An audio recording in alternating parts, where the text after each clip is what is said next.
E eu estava lá com ele, né, e ele tem um terreno grande no lado, assim, e estava enchendo d'água.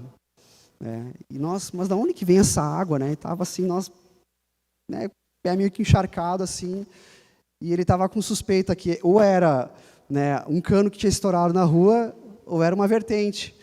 Daí ele foi lá preparar, né, o almoço lá, Deus, eu vou lá dar uma olhada. Daí eu peguei uma varetinha, né, uma varinha, e fui lá, né, olhando a profundidade ali para não molhar muito o pé.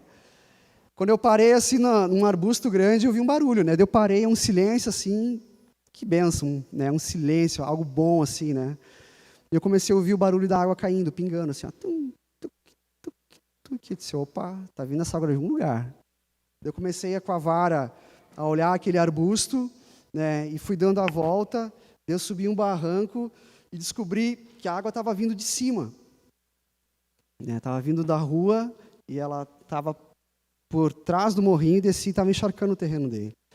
E daí eu estava vindo para cá pensando nisso, né? E o Espírito Santo ministrou comigo algo muito interessante. Ele falou, muitas vezes, na palavra de Deus, é a mesma coisa que aquela água.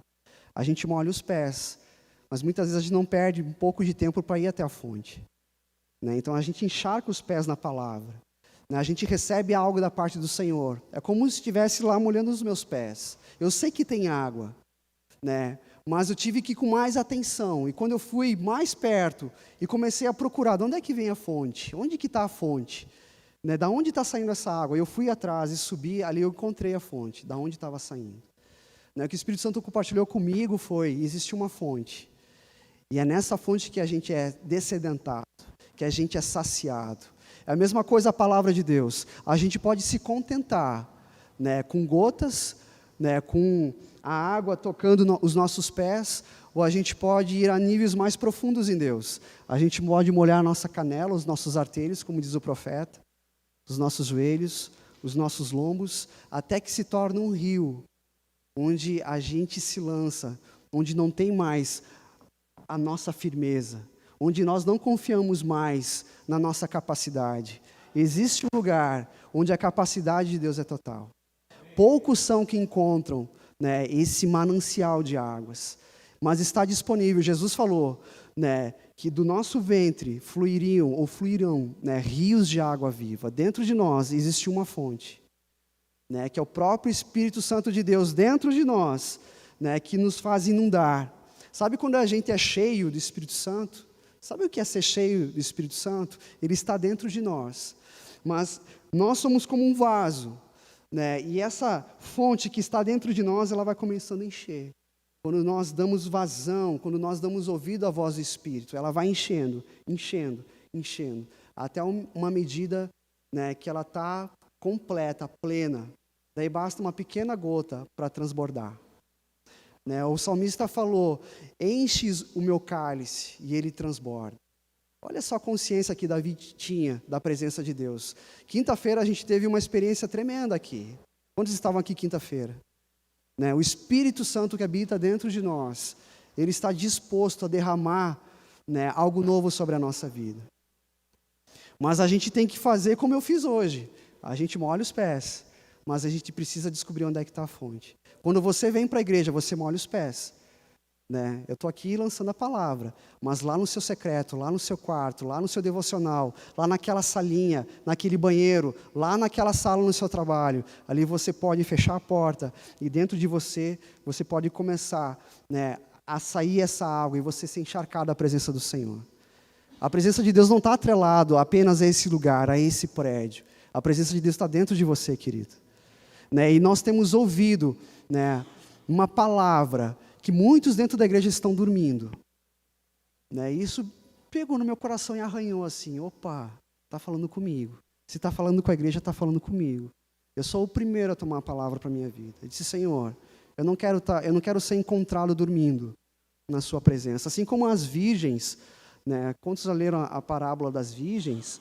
Né, que 5 eram loucas ou nécias e 5 eram prudentes. E diz que as loucas ou as nécias, elas estavam esperando o noivo e tinham óleo, né, e estava prontinho, só que elas fizeram o quê? Dormiram.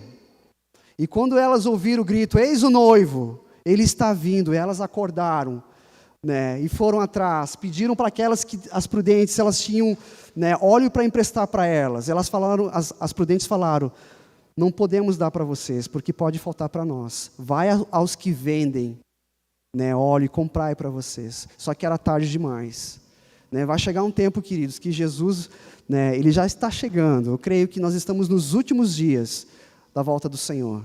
Né, a gente percebe, é nítido a presença de Deus. Esses cânticos que a gente está ministrando, eles não eram comuns dessa intimidade. Há 20 anos atrás, os cânticos eram outros. A gente está percebendo que existe uma intimidade, né, com o Senhor, que a gente começa a cantar coisas como se Ele estivesse na nossa frente. É o Espírito Santo preparando a gente para o encontro com Ele. Só que a gente precisa estar percebido que é intimidade. Tu não fala para ninguém como tu é lindo, a não ser que tu esteja intimidade. Tu não fala para ninguém eu te amo, né, para um irmão, como você é uma pessoa querida, só para quem tem intimidade. Isso se desenvolve, querido, né, através da palavra, através do tempo de oração, né, conhecendo, sabendo onde está a fonte está dentro de você. Fala para o seu irmão, existe uma fonte dentro de você. E ela está pronta para transbordar. Amém? Quantos creem nessa palavra? Né? E à medida que a gente vai bebendo dessa água, né, da presença do Senhor, a gente vai sendo renovado. A gente vai se enchendo da presença. A palavra de Deus fala para a gente não apagar o Espírito Santo. Para a gente não extinguir o Espírito Santo. Ele pode ser apagado. Quando nós não damos voz ao que Ele quer falar para a gente. Quando nós consideramos mais importante as outras coisas, os nossos trabalhos, os nossos afazeres, a nossa família, a nossa casa, o nosso carro, né, outras coisas mais importantes que a presença do Senhor. Existe uma prioridade. Lá na Antiga Aliança, dizia assim, o primeiro mandamento, amarás ao Senhor teu Deus, de todo o teu coração, de toda a tua alma, com todas as tuas forças e com todo o entendimento. E o mandamento semelhante da Antiga Aliança é amarás a teu próximo como a ti mesmo. Né? Então existe uma disposição no nosso coração para a gente caminhar em cima dessa palavra. Né? E esses abençoados que viviam na Antiga Aliança, eles não tinham o Espírito Santo como nós temos hoje, derramado dessa forma. Né? Eles viviam crendo que o Messias viria, que Jesus viria. Nós já estamos vivendo aquilo que eles esperavam. Olha só que benção. Jesus falou, bem-aventurados são vocês, Ele falando para os apóstolos, que estão vendo essas coisas, batismo no Espírito Santo, curas, milagres, a palavra sendo pregada, a pessoa se convertendo, aquele que roubava não estava roubando mais, aquele que mentia não estava mentindo, né, como Zaqueu, que era cobrador de impostos, e ele se converteu de uma maneira que ele falou para Jesus, eu vou devolver tudo que eu tenho subtraído, tudo que eu tenho roubado, e vou restituir 4 vezes mais. Olha só que a conversão que a palavra de Deus pode fazer. Isso é um milagre, querido. Né? Eu me lembro que, como eu era antes, né, e se eu me visse, se eu tivesse tivesse dois Ederson, e eu chegasse na porta dessa igreja, sentasse lá, e eu visse eu me pregar, eu diria, é impossível. Eu nunca me imaginaria num lugar como esse. E quando uma irmã falou para mim, um dia tu vai estar junto comigo, adorando ao Senhor. E eu dei risada na cara dela. Disse, quem? Eu? Eu não. Não durou um ano, querido. Né? Eu estava aos pés do Senhor, com sede pela palavra. Com sede pela palavra. E isso é o maior milagre que pode acontecer. O maior milagre é a transformação. Só que essa transformação não ficou restrita só ao meu passado. Né? É cada dia, como diz a palavra, de glória em glória, de fé em fé. Até a chegar ao dia perfeito. Todos nós estamos num processo, né, de transformação, num processo, né, de crescimento espiritual. Ministrando, né, e quando a gente começou, no começo, cada um, eu não consigo, né, Deus não me chamou para isso. Né, a gente vai percebendo ao longo da caminhada os ministérios sendo levantados. Cada um de nós aqui, querido, Deus chamou para um propósito específico. Cada um de nós. Deus não chamou ninguém aqui para esquentador de banco, não. Né? E a ideia do pastor Rafael é que todos venham trabalhar. Todos venham a exercer o seu chamado. Cada um de nós tem um chamado específico. Né? E a igreja é edificada, né, quando cada um de nós, né, descobre o seu chamado, descobre o que Deus chamou para fazer e faz. Né? Assim o nosso irmão é edificado, porque o talento que Deus nos deu não é para nós. Diz na palavra que na antiga aliança, Deus escolheu uma família, né, que era perita, né, em ornamentação, para ornamentar o templo, para fazer todo o trabalho de entalhe no templo. Da mesma forma, hoje em dia Deus chama os carpinteiros, os eletricistas, os encanadores, aqueles que trabalham, né, com pintura, né, são habilidades, os professores, né, os engenheiros, né, os construtores, os mecânicos, né. Deus nos deu habilidades, querido, para a honra e glória dele. E muitas vezes a gente acha que a nossa habilidade é pegar um microfone, abrir a Bíblia, né, e falar um monte de coisa da palavra. Também. Isso está dentro dos 5 dons ministeriais, né, que é o profeta, o evangelista, o mestre, o apóstolo, né, tem os dons ministeriais. Nem todos foram chamados para exercer os dons ministeriais. Mas o ministério que todos nós fazemos parte é o ministério de socorros. O que é o ministério de socorros? É aquele que presta ajuda, aquele que está para servir, aquele que, a gente brinca, né, que a Sofia ela sempre está disponível. A gente está varrendo a igreja, ela pega a vassoura e está ali. A gente pega a pazinha, ela está ali. Né, Deus chamou as pessoas para servir, é assim que a gente começa. Ninguém começa com o microfone na mão. A gente começa servindo. Né, servindo na cantina, servindo nas crianças, servindo no diaconato, servindo limpando o banheiro, servindo carregando coisa, e carrega coisa para lá, e carrega coisa para lá, e traz coisa para cá. Está tudo bagunçado, a gente continua carregando coisa para lá, mas está aqui, ó. Olha só que bênção. É assim que Deus usa cada um de nós. Né? E Deus quer levantar pastores, mestres, evangelistas para ir a outros lugares. Bento Gonçalves é uma cidade, né, que primeiro estava no coração do pastor Silvio. Primeira vez que ele falou comigo, ele disse, primeiro lugar, ele falando para mim, primeiro lugar que Deus colocou no meu coração, eu sonhei com aquele negócio lá na entrada, lá, né, aquela pipa, Deus me mostrou aquilo, e eu pensava que era ali, né, e ele me deu uma palavra, né, a palavra, né, a verdade iluminando a serra. Eu pensei que era Bento, e foi para Caxias, mas já está em Bento, está em Carazinho, está começando em Garibaldi. E assim vai ser, queridos. Né? E para essa igreja local, Deus chamou muitas pessoas, né, de alguns lugares diferentes, de outras denominações. Mas se você está aqui é porque Deus tem um plano específico para esse ministério.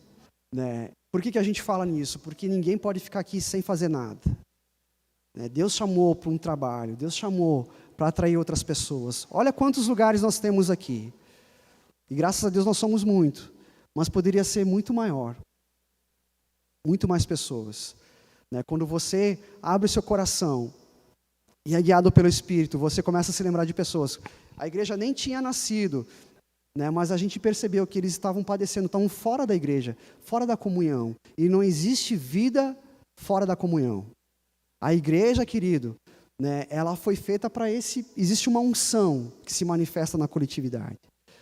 Né? Eu tenho uma unção que está sobre a minha vida. Quando a pessoa vem para cá ministrar, Deus a capacita para trazer, né, um recado da parte do Senhor, vou dizer dessa maneira. Mas quando nós nos reunimos como igreja, né, existe uma bênção que é liberada. Né, quando Pedro estava preso na prisão, a igreja orava. E as portas da prisão foram... Né, aconteceu um terremoto. As portas, veio um anjo para tirar ele. É o poder da igreja quando ela se reúne, né, na unidade. Coisas acontecem. A gente pode, né, abalar as estruturas dessa cidade quando a gente entender, né, que é melhor serem 2 do que 1. Que quando eu estou junto com o meu irmão, eu tenho mais força. Que a nossa oração, a minha é muito boa, mas a nossa é muito melhor. Que eu sozinho eu posso trazer 2, 3 queridos, mas a nossa oração junto a gente pode trazer muitos. Muitos que estão indo para o inferno. Muitos que estão se perdendo nas drogas. Muitos que estão desviados dentro da igreja. Muitos que não conhecem a palavra, e você tem recebido uma boa palavra, amém? Primeira vez que eu entrei na igreja Verbo da Vida, né, eu não me esqueço a palavra, o pastor Silvio falou, bem-vindo aos melhores dias da tua vida. E eu me lembro que estava eu e a Ana, quebrado, 10 anos no ministério, frio, gelado, né, tendo que ministrar para jovem, tendo que ministrar para a igreja, tendo que viajar, sem nada para dar. Sem nada, sem uma palavra de Deus, seco. Sabe a fonte que eu falei antes? Só com os pés, só molhava os pés e fazia assim para o povo. Dava uns pinguinhos, né? sabendo que a fonte está dentro. Sabendo que a fonte estava dentro. 10 anos, crentão. Né? E daí eu disse, não pode ser assim, existe algo maior. E a gente foi para a oração. E Deus nos levou para aquele lugar. Cheguei lá e foi muito interessante que o Espírito Santo ministra muito comigo, né, nessas coisas assim. O Espírito Santo ministra muito comigo desse jeito. É só a gente abrir o ouvido, ele nos ensina muita coisa. E daí, quando nós chegamos lá, o Espírito Santo falou assim, ó, vocês estão que nem Ana Sofia, vocês estão precisando ser carregados. Né? E o pastor Silvio nos acolheu, a gente congregou naquela igreja durante 7 meses. Querido, foi um tempo assim, ó, de eu ser levantado no Espírito, ser levantado na minha fé. Né? Eu comecei a crer de uma maneira diferente, eu comecei a acreditar que aquilo que estava dentro de mim, né, como os meninos que diziam, não posso, não sei se eu canto, não sei se eu toco, não sei se... Né? Eu comecei a acreditar que Deus me chamou para esse negócio mesmo. E vai ser assim. Daí eu fui fazer o rema. Né? Não tinha condições, nos estavam nos chamando de louco, né? As conversas, né, dos abençoados irmãos que têm comunhão conosco. Mas, querido, né, Deus nos coloca no lugar certo. Né? E para nós, 40 quilômetros, a gente fazia praticamente quase todo domingo, tirando dinheiro do bolso, né? E lá já chegava, mas olha, foi o melhor tempo da minha vida, querido. Chegava lá, me recebia, vinha para cá, uma semana inteira intensa, né? Cheio da presença do Senhor. Daí, pastor Silvio, você precisa fazer o rema. O rema vai te dar uma base, né, em Deus, na palavra. E tu precisa crescer na palavra. E eu acatei aquela palavra e disse amém. Vou lá, eu estava já buscando há muito tempo um curso de teologia para fazer. É interessante que Deus nos coloca nos lugares certos com as pessoas certas, querido. Né? Deus nunca vai te colocar, né, numa condição de estar enganado, num lugar errado. Nosso Deus não trabalha desse jeito. Se você veio para esse lugar, é porque você veio no lugar certo. Quando a gente contempla a palavra. Né? Então, não se sinta, né, um peixe fora d'água. Você é um peixe dentro do aquário certo. Mas você precisa crer, querido. Você precisa abrir o seu coração para receber essa palavra. E aí você começa a caminhar, né, em cima dessa palavra e as coisas vão começar a acontecer. E eu cheguei naquela igreja, a Sofia, para mim, era como nós estávamos espiritualmente, sendo carregados, ela não caminhava, ela ficava ali. Mas conforme o tempo, ela foi aprendendo a caminhar, assim como nós espiritualmente também. A gente começou a caminhar. Eu me lembro que chegou o irmão, diácono da igreja, diácono. Né, a Sofia, ele me chamou de canto, irmão, sabia que existe uma autoridade sobre a tua vida como pai? E você pode impor a mão sobre a sua filha e declarar a cura sobre ela, aquilo. Como é que é? Como é que é? Você é o pai, você tem autoridade sobre a sua filha. Diácono, chegou para mim no cantinho, com amor, com jeito, mas aqui vou orar contigo agora, orou comigo. Deus já sentiu, opa, se o diácono é desse jeito, pense lá, né? Se o diácono é desse jeito, pense quem está ministrando a palavra. Daí eu disse, meu Deus. Eu me lembro que eu falei para o pastor Silvio, eu nem sabia esse negócio de excelência, que a igreja era excelente, mas é uma coisa que não deve ser dita, ela precisa ser presenciada. Eu olhei assim a primeira coisa, eu não sou burro nem nada, eu olhei assim a estrutura e disse, pastor Silvio, vocês são muito excelentes, vocês são muito, muito organizados, eu nunca vi tanta organização nas pequenas coisas. Ele falou, amém. É porque a gente serve a um Deus que é excelente. Olha só que benção. Né? E essa igreja, querido, é fruto dessa visão. Nós temos uma visão de excelência. Excelência, querido, não é ter o melhor teclado, mas com esse teclado eu tirar o melhor som. Excelência não é ter o melhor baixo, mas a excelência é eu tirar o melhor que eu posso daquele instrumento. Excelência não é eu trazer o melhor pregador para cá, para ministrar para vocês, mas eu, saindo do meio de vocês, né, dar o meu melhor. Quando eu estiver lá na porta, ser o meu melhor. Isso é ser excelente. É nas pequenas coisas. E isso a gente vai trabalhando dentro de nós.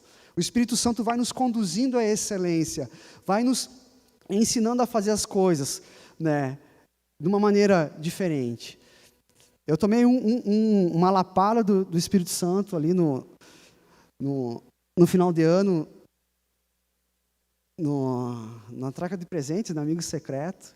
Daí eu olhei para o pastor Rafael, mandou para nós, leva um chocolate, R$10, né? Eu amei, benção, né? R$10, acho que vai ser só uma troca, mais assim, né? Daí eu chego lá no Amigo Secreto, os caras com chocolate da Cacau Show. Disse, meu Deus do céu. Eu com 2 barras da garoto, um calorão, né? Tava quente, né? Um calorão de se derretido, mas eu aprendi, querido. E realmente, eu não prestei atenção. Já agora, a gente foi no amigo secreto, para os de fora, não para os de dentro aqui. Mas eu já mudei, disse, não, eu preciso dar algo muito melhor.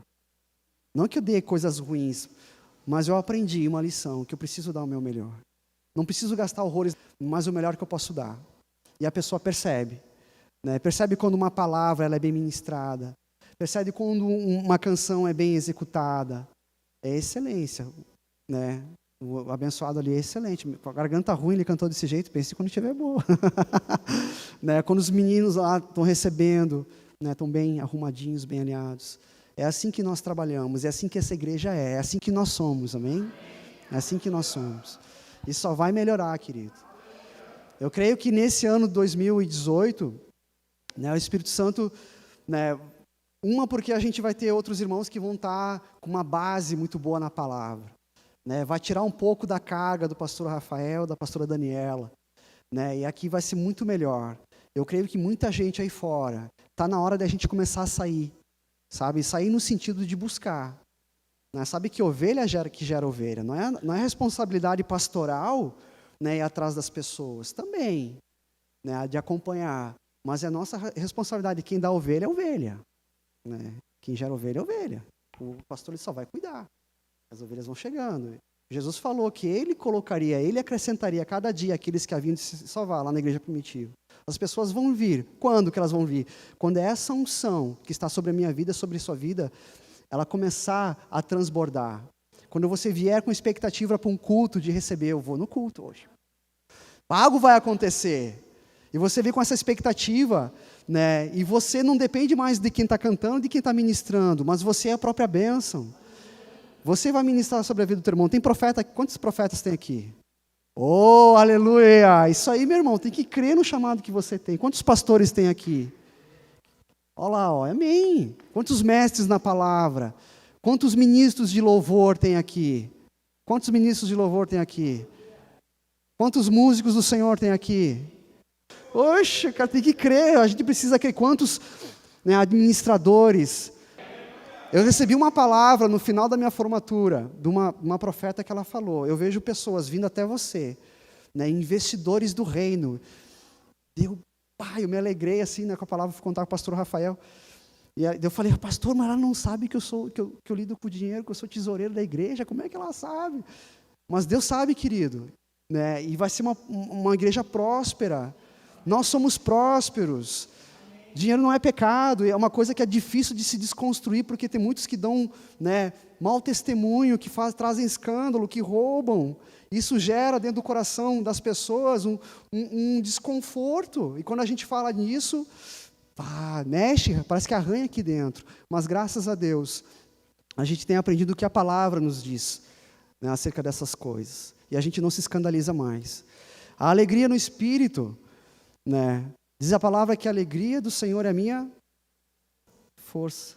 A alegria do Senhor é a minha força. Qual é o primeiro fruto do Espírito? Do fruto, qual que é? A alegria. Quando a alegria do Senhor está dentro de mim, me fortalece. Quando eu estou alegre, eu faço o quê? Eu rio, eu me alegro. Né? Mas isso precisa crer que a alegria do Senhor está dentro de você. E você começa a botar para fora. E você se alegra, e você se fortalece. Sabe por que as pessoas elas morrem, né, nos hospitais? Porque elas se entristecem e entram em depressão. E é difícil a recuperação, a imunidade cai, as enfermidades começam a tomar conta, por quê? Por causa da tristeza. Né? Por isso que tem médicos se fantasiando de palhaço. Os pediatras, né, fazem isso, se vestem de palhaço, para trazer um pouco de alegria, para quebrar um pouco aquela rotina, né, que traz tristeza. E muitos crentes estão morrendo, né, entre aspas, porque a tristeza toma conta. E, na verdade, não é para andar triste. Né, quando a gente olha para o nosso desafio, quando a gente olha para as nossas dificuldades, e a gente pensa em ficar triste, é só tu olhar para o lado, com certeza vai ter alguém pior do que você.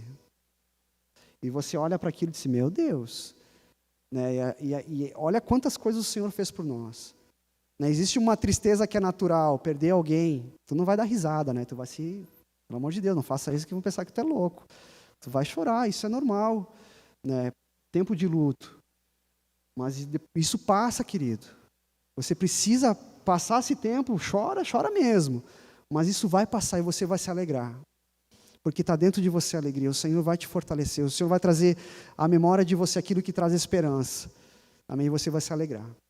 Amém? Mas isso não é a palavra que eu quero ministrar para vocês. Né? Mas é algo que Deus, o Espírito Santo colocou no meu coração. Né? Que eu gostaria de compartilhar. Abra comigo a sua palavra. Eu quero falar sobre a parábola do bom samaritano. Tem algumas coisas que tem nesse texto que é importante a gente meditar. Aleluia. Eu vou ser bem breve, que hoje a gente tem a ceia.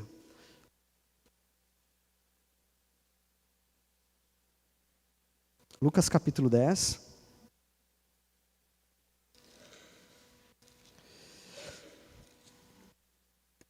A partir do verso 25.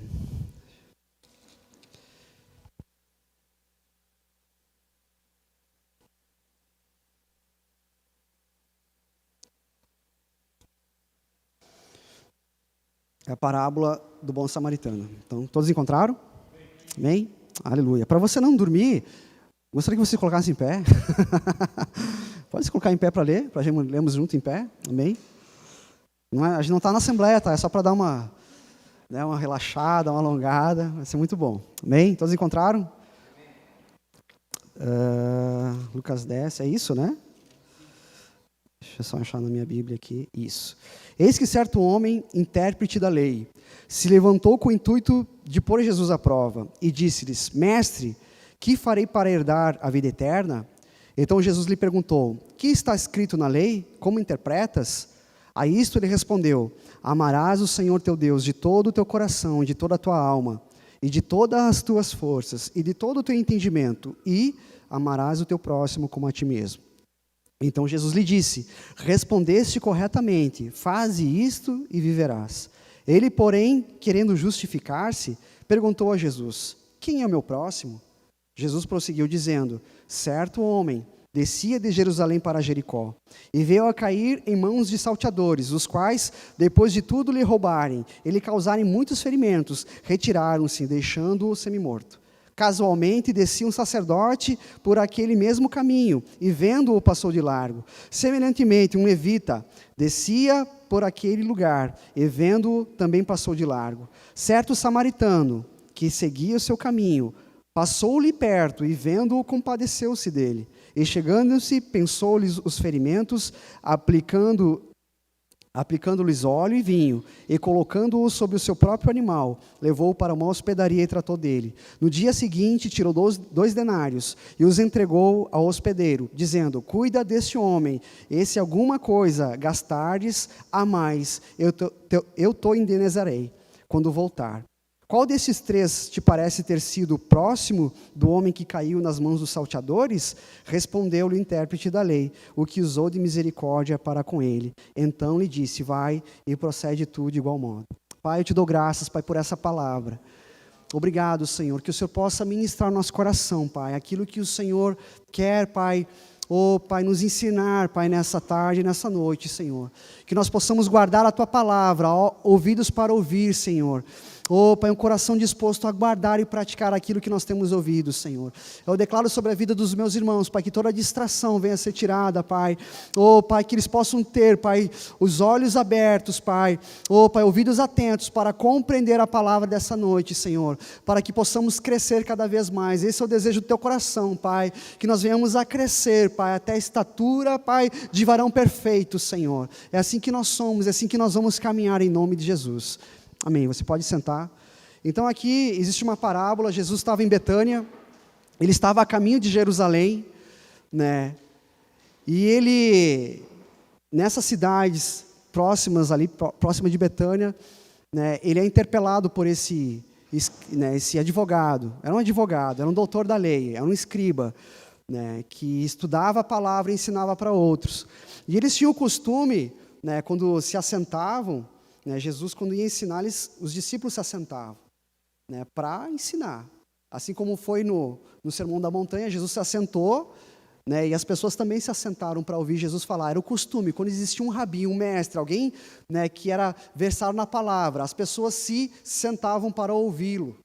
É como vocês estão sentados, eu me pegasse aqui e me sentasse também.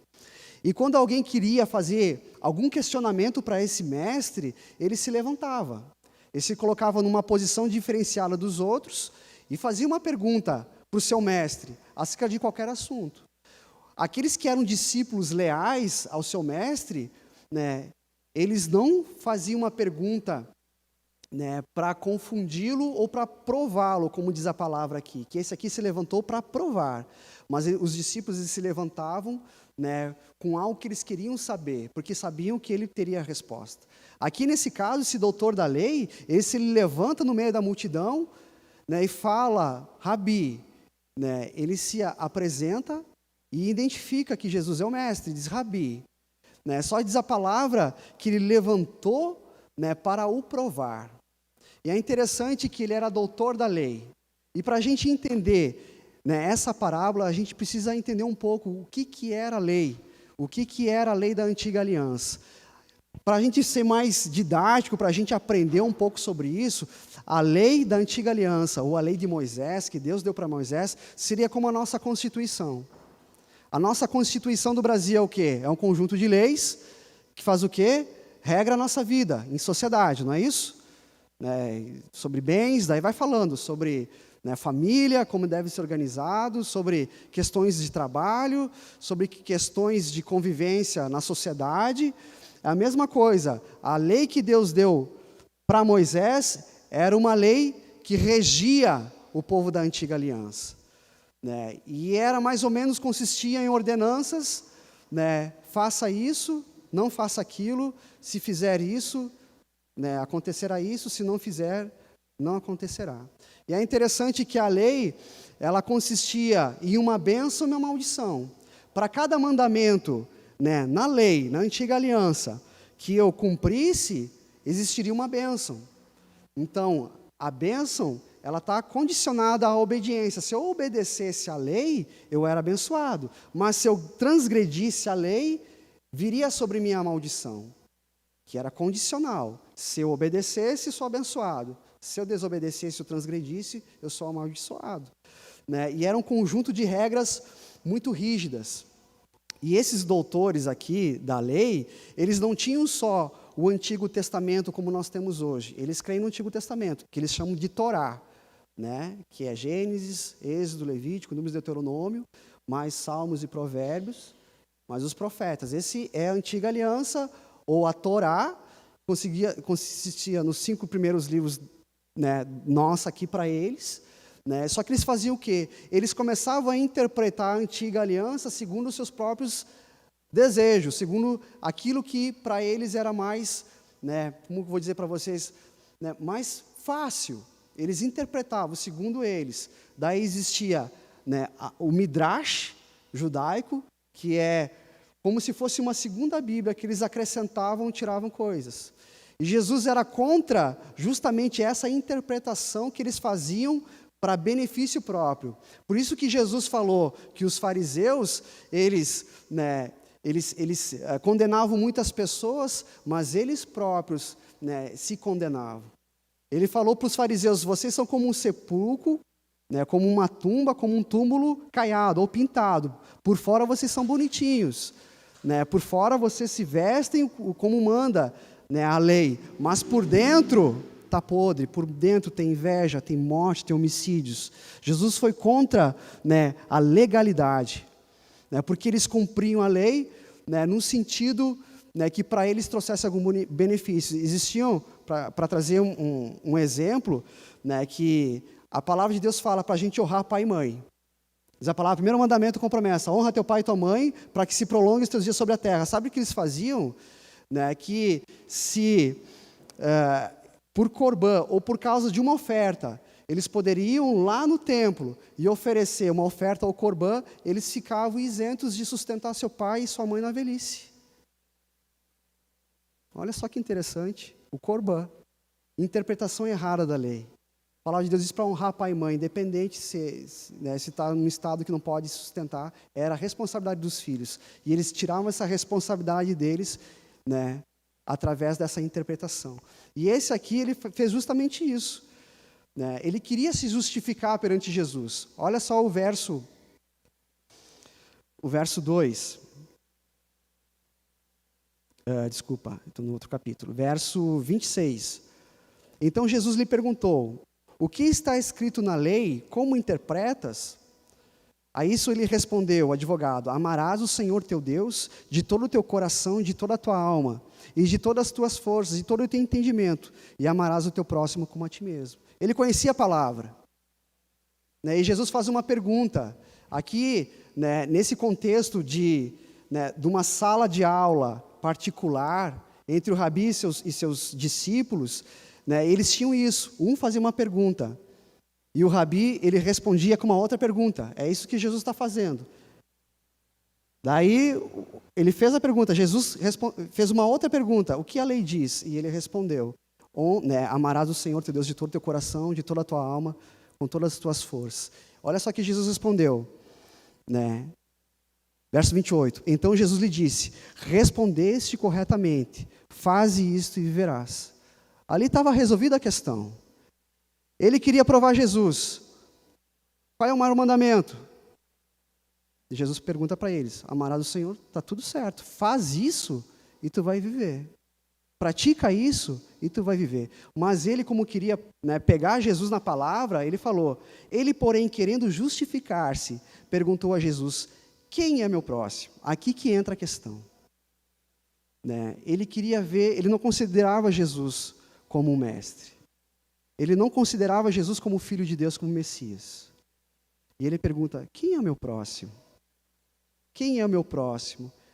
Quantas pessoas eu devo praticar o amor para eu ser digno de herdar a vida eterna? Essa era a pergunta que esse advogado estava fazendo. E daí Jesus vem explicando. Jesus prosseguiu dizendo, ele traz, né, essa história com E, né, essa parábola, e vai descrevendo, certo homem descia de Jerusalém para Jericó. E Jesus vem trazendo, né, essa mensagem. Jerusalém era uma cidade alta em cima de uma montanha, né, e Jericó, mais ou menos, é como se fosse daqui a Garibaldi, pouco mais, daqui a Barbosa, 27 a 30 quilômetros de distância. Então, o sacerdote, né, geralmente morava aos arredores de Jerusalém. Jerusalém era uma cidade específica para adoração. Ela enchia, né, quando tinha a festa da Páscoa, dos tabernáculos, várias festas, o povo vinha para Jerusalém e depois descia para suas casas. Os sacerdotes que ministravam no templo, né, eles ministravam por escala. Então, mais ou menos, a escala era de 2 semanas, que eles iam até o templo para trabalhar. Então, esse sacerdote, diz a palavra que ele descia de Jerusalém para Jericó. E é interessante que ele fez o seu serviço no templo, ministrou, e vai descendo para casa, numa estrada. Vamos ler a palavra, atende que é Jesus. Verso 30, Jesus prosseguiu dizendo, certo homem descia de Jerusalém para Jericó, e veio a cair em mãos de salteadores. Esse homem, né? O sacerdote vem mais embaixo. Os quais, depois de tudo lhe roubarem e lhe causarem muitos ferimentos, retiraram-se, deixando-o semi-morto. Casualmente descia um sacerdote, aqui entra o sacerdote, por aquele mesmo caminho, e vendo-o, passou de largo. Olha só a atitude desse sacerdote. Ele é um representante de Deus, não é? Qual que era a função do sacerdote? Vocês sabem qual é a função do sacerdote? A função do sacerdote, né, é como um mediador. Ele recebe do povo para oferecer a Deus e pega de Deus para oferecer ao povo. Ele é o mediador. Ele é aquele que é responsável, né, por receber. E na antiga aliança as pessoas tinham que trazer alguma coisa, né, ou um bezerro, uma pomba, dependendo da condição financeira, eles traziam para ser sacrificado, né, pelos seus pecados, né, ou por alguma bênção recebida, ou por gratidão, eles ofereciam, né, ou incenso, muitas vezes para ser queimado, eles traziam. Eles nunca iam para o templo sem trazer nada, sem levar nada.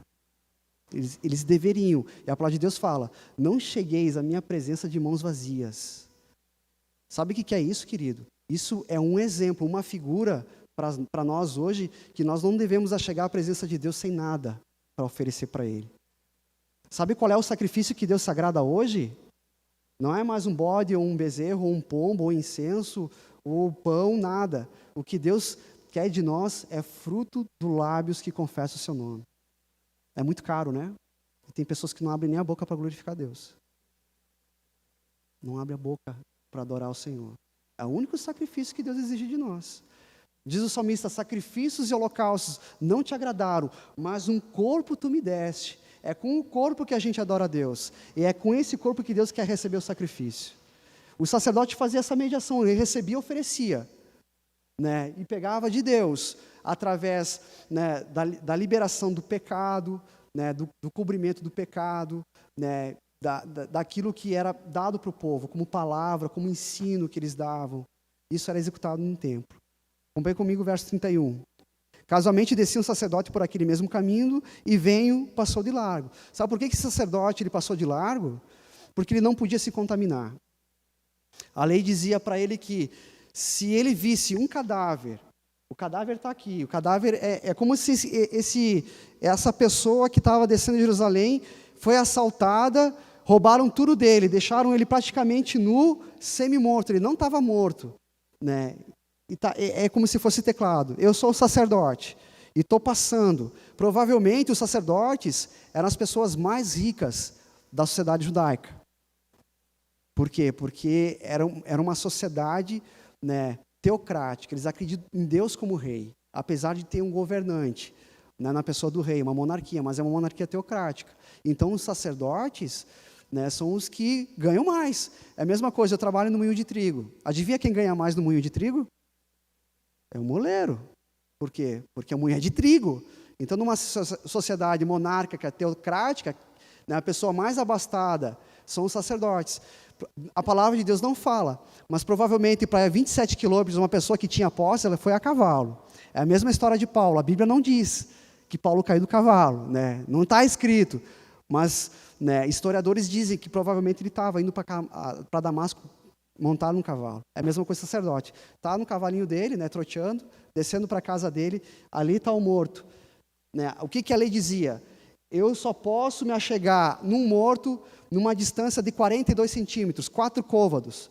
42, 42, 42 e 42. Mais ou menos 2,5 metros. Se eu chegar mais próximo, eu fico, né, cerimonialmente impuro. Eu não posso ministrar. O que o sacerdote faz? Ele vai desviar. Estou vendo o morto, ó, vou para o outro lado. É isso que a lei determinava. Desviar do morto. Né? O que a lei dizia? Era isso. O levita é a mesma coisa. O levita, ele era um cara que trabalhava. Digamos que o sacerdote é como eu que estou exercendo uma função pastoral auxiliar. O pastor Rafael é sacerdote, o pastor Daniel é sacerdote. Os levitas são os que ministram na música, os diáconos, né, que servem, são os levitas. Os levitas não têm tanta responsabilidade cerimonial. A lei não pegava pesado com eles. A lei pegava pesado com quem ministrava. Né? E pense a vergonha, querido, né, de se eu fosse um sacerdote e fosse querer ajudar aquele pobre homem, eu ficar contaminado. E a palavra de Deus fala que para quem ficasse contaminado tinha que ir até o templo de novo, voltar lá, oferecer um bezerro vermelho, né, tinha que ser vermelho, oferecer em sacrifício, e o sacerdote que estava para fazer a purificação, eles chamavam de delegacia de Israel, né, os delegados de Israel, que eram os sacerdotes que ministravam. Daí é como se o Josué fosse o sacerdote que pecou, foi tentar ajudar o cara, tocou. Daí eu sou o sacerdote que estou regendo a purificação deles. Queridos, quantos aqui estão impuros? Daí o Josué, mas tinha que ficar em pé. Fica em pé. Daí, pense que estava um monte de sacerdote, daí o sacerdote do lado. Pô, mas o Josué, ele não estava ministrando ali? Como é que ele foi pecar? E aqui, ó, pense a vergonha para um sacerdote ter que ir até o templo, na parte da porta oriental, ficar de pé, reconhecer, oferecer o sacrifício para ficar habilitado a ministrar de novo. Então ele fazia e desviava. O levita não, o levita era mais tranquilo, porque não tinha esse peso de ministrar, de ser o intermediário. Ele ia lá, mexia, arrumava, ajudava o sacerdote, né, varria, né, botava os copos com água, mas tranquilo, entre aspas, tá? Me entenda. É mais fácil, porque a lei não pegava mais leve. Mas mesmo assim, ele vendo que o chefe dele se desviou, pô, se o sacerdote que é o cara mais perto de Deus, e eu estou aqui servindo ele, eu também vou me desviar. Então ele também não acudiu àquele rapaz que estava deitado, quase morto. Olha só que no verso 33 diz assim, ó, certo samaritano que seguia o seu caminho, passou-lhe perto e vendo, compadeceu-se dele. Olha só, o samaritano. O samaritano era um mesmo povo judeu, era da mesma raça deles, só que eles eram descendentes de um relacionamento mestiço com outros povos. Eles chamavam de samaritanos. Eles tinham a mesma Bíblia, eles cultuavam o mesmo Deus, só que tinham divergências a respeito do local de adoração. Os judeus diziam que era, né, em Jerusalém, eles diziam que era no Monte Gerizim, Samaria. Então, eles tinham divergências, mas eram dois povos irmãos, né, a mesma linhagem, só que um era mestiço. E os judeus, eles odiavam os samaritanos. Chamavam de populacho. Pense num povo, né, que sofreu nas mãos dos judeus, o povo samaritano. Sabia que existem descendentes ali naquela região de Israel? Por que tanto ódio racial dos judeus contra eles? Por causa dessa questão, né, de ser um povo misturado. E o judeu ele não gosta de mistura, por causa que a lei determina que eles não devem se misturar. A lei determina isso, né? E esse samaritano, para vocês terem uma ideia, na época de Jesus, os samaritanos colocaram ossos de mortos para profanar o templo. Pense a raiva que os judeus ficaram deles, né? Eles não se davam, né? E esse samaritano, Jesus usa como exemplo.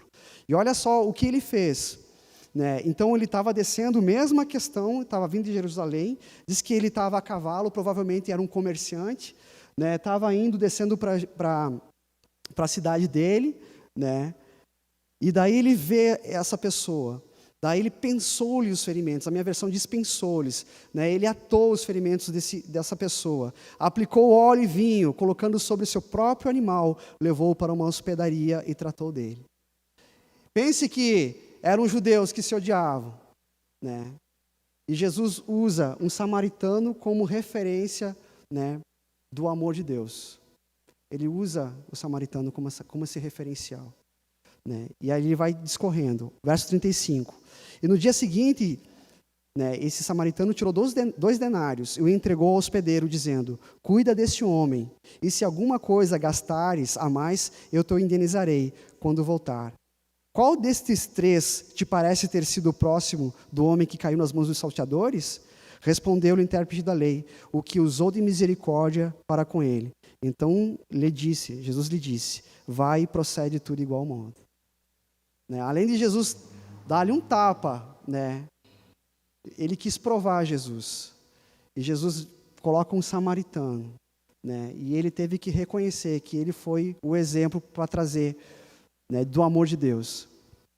E a gente entende, queridos, que a lei faz isso, né? Eu posso ver essa parábola como lei e graça. O que a lei faz? A lei enxerga o problema. A lei, como sacerdote, ela vê o morto. Só que o que a lei faz? Não pode se aproximar por causa do pecado. Faz o quê? Passa de largo. O sacerdote e levita fizeram isso. Mas o que a graça faz? A graça vê e se compadece. Ela viu, né, o samaritano viu, foi lá, atou as feridas, passou óleo, passou vinagre, né, levou para a hospedaria, falou para o hospedeiro, cuida dessa pessoa, e quando eu voltar, eu vou pagar tudo. Se tiver dado a mais, eu vou pagar. Olha a misericórdia, demonstrada na vida do samaritano. Olha a misericórdia, querido. A diferença gritante entre lei e graça. A lei vê o problema e não pode resolver. A graça vê o problema e resolve. Faz alguma coisa. É isso que Jesus estava querendo ensinar. Ó, você é um intérprete da lei, mas você quer se justificar diante de Deus para dar a vida eterna fazendo coisas para se justificar, né? Mas a justiça que vem de Deus é Deus que dá. Não é pelas nossas obras, não é porque a gente faz alguma coisa né? Não é porque eu vou tratar daquele homem que eu vou ser justificado diante de Deus. Isso é algo que vem dele. É Deus que nos justifica. Deus nos justifica. A gente precisa entender isso, querido, né? A diferença entre se justificar diante de Deus e deixar que Deus nos justifique para a gente andar. É como se eu botasse as obras na frente para receber a vida. Na verdade, eu recebo a vida e depois as obras me seguem.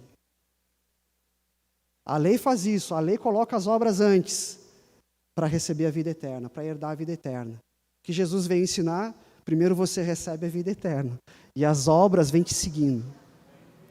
É assim que é nítido, esse caminhar, né, de Jerusalém para Jericó é isso.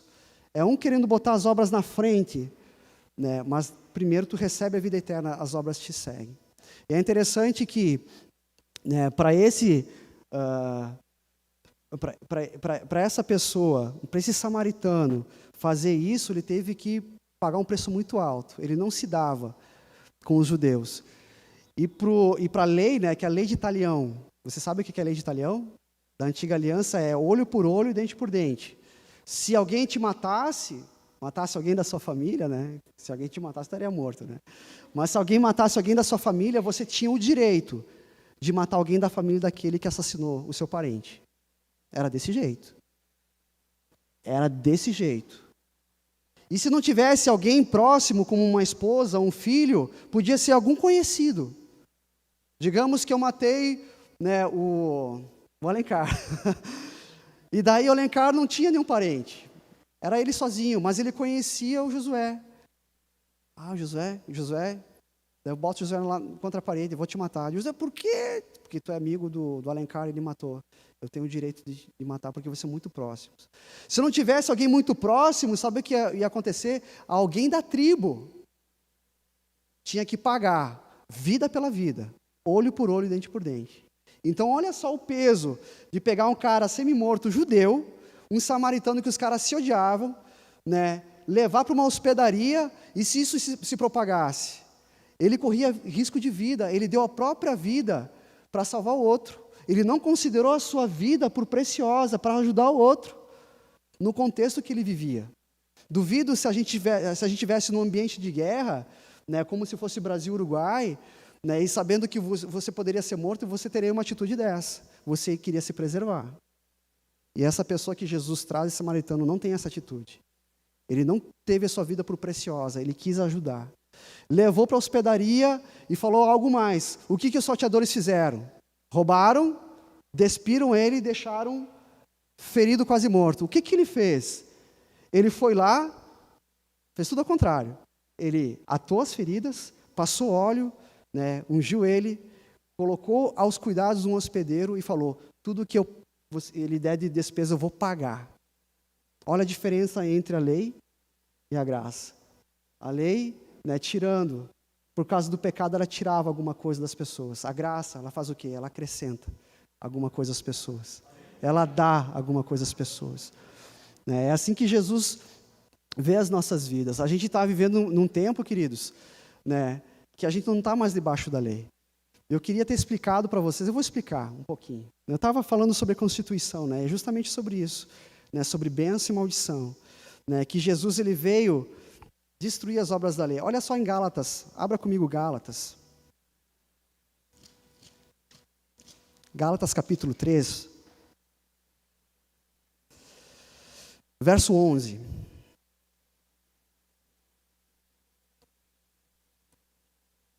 Aleluia.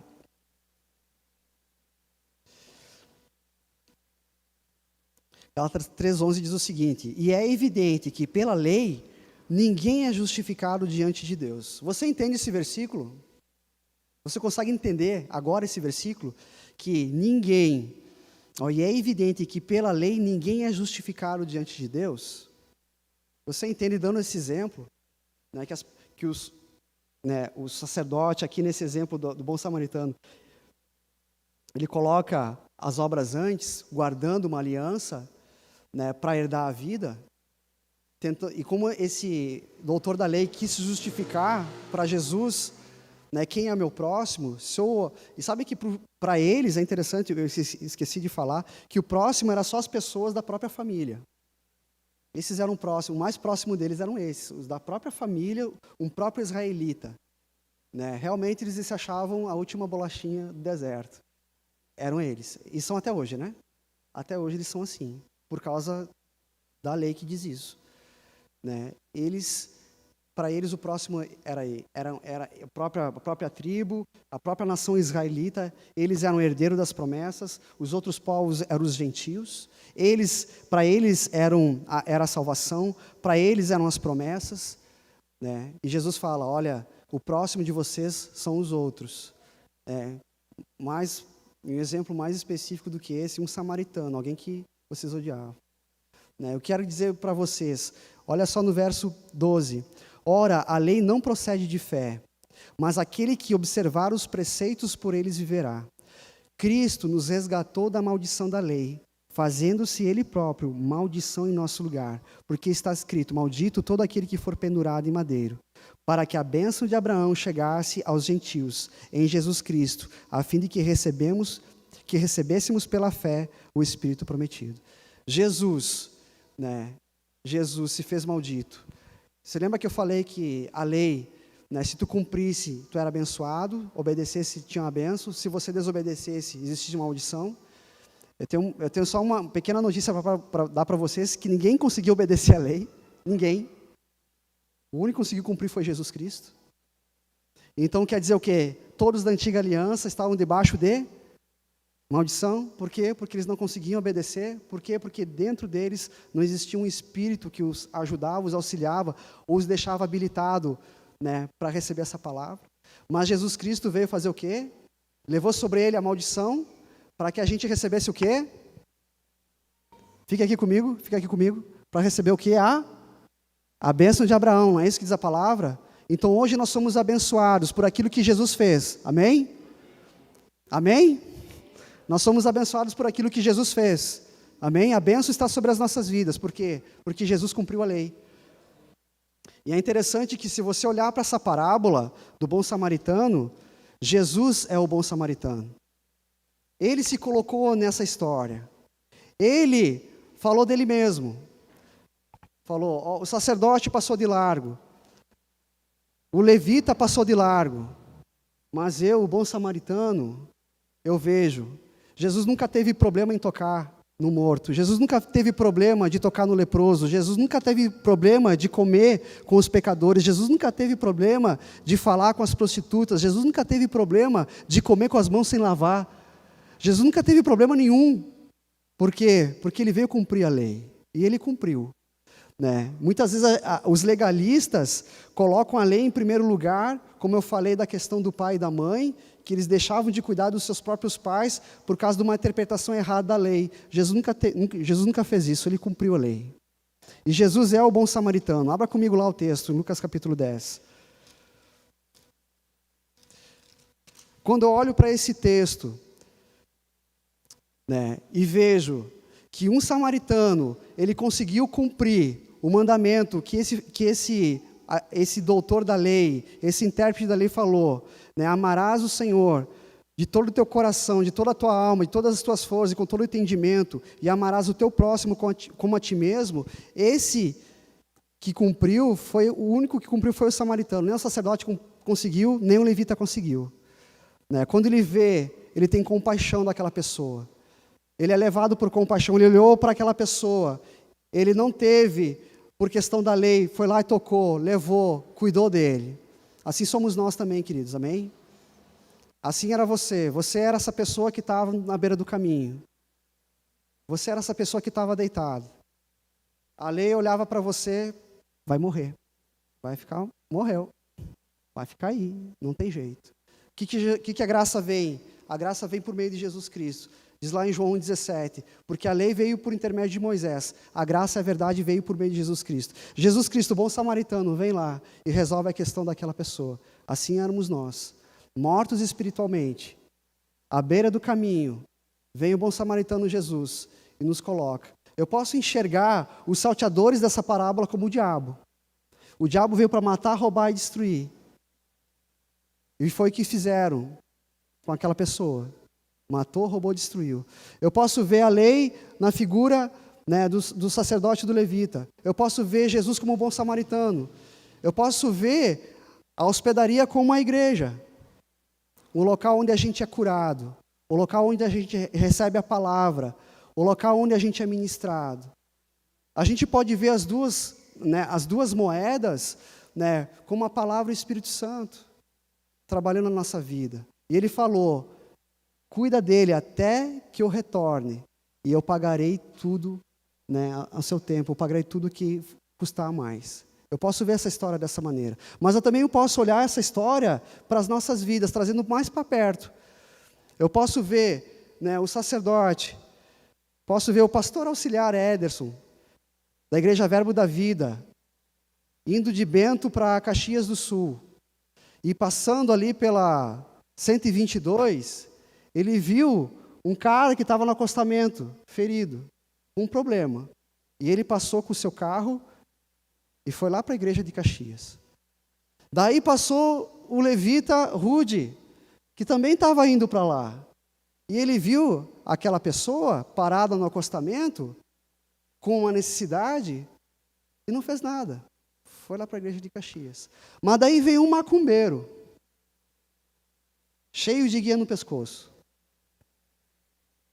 E ele viu o cara com necessidade, ele foi lá, encostou o carro, prestou socorro, pagou do próprio bolso, chamou o guincho, foi e ajudou aquela pessoa.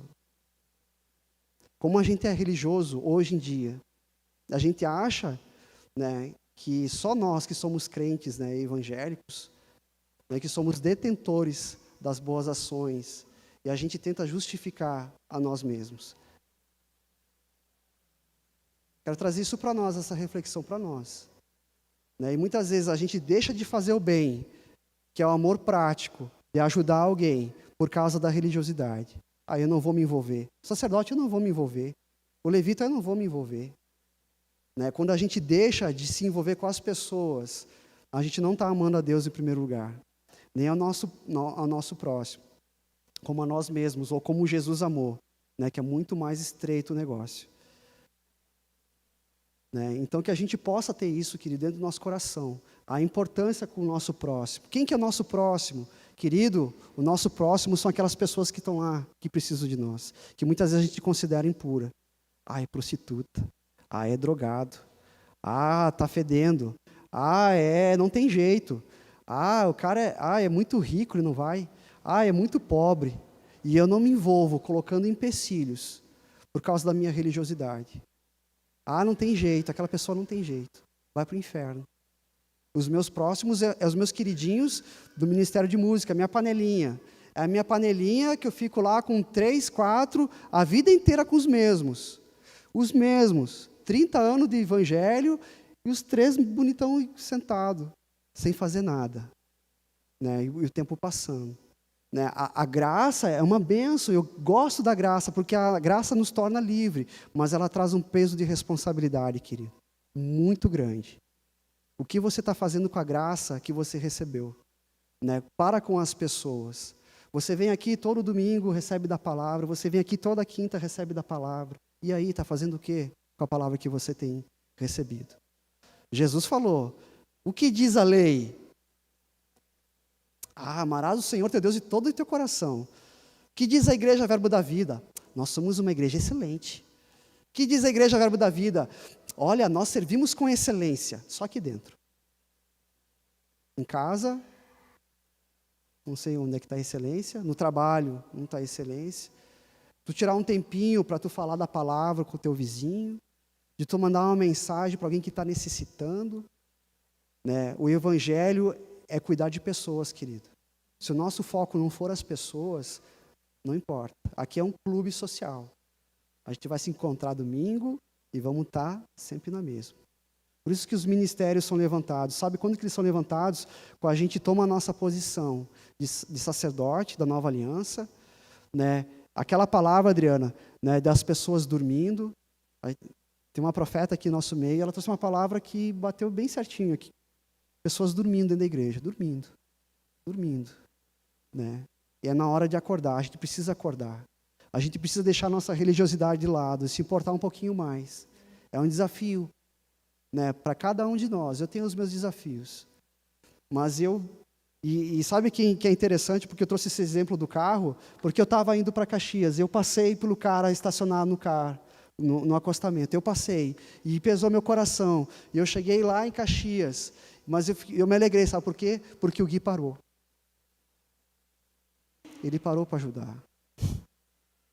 E aquilo mexeu meu coração, porque eu falei, eu estou aqui cultuando a Deus, mas ele está debaixo de chuva, ajudando uma pessoa que ele não conhece.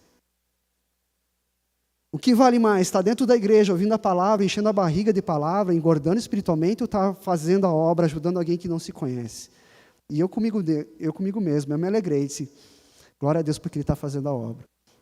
E na verdade nem precisou, porque ele foi lá, e o cara falou, ó, cara, meu amigo não precisa, eu já chamei o guincho, está tudo certo, obrigado pela tua disposição de parar o carro. Ele demonstrou amor, querido, um gesto. Aqui a gente só recebe para ir lá para fora, gente. A gente só recebe para botar em prática ali fora. É muito bonito, a gente é uma igreja excelente, mas a nossa prioridade são as pessoas ali no mundo.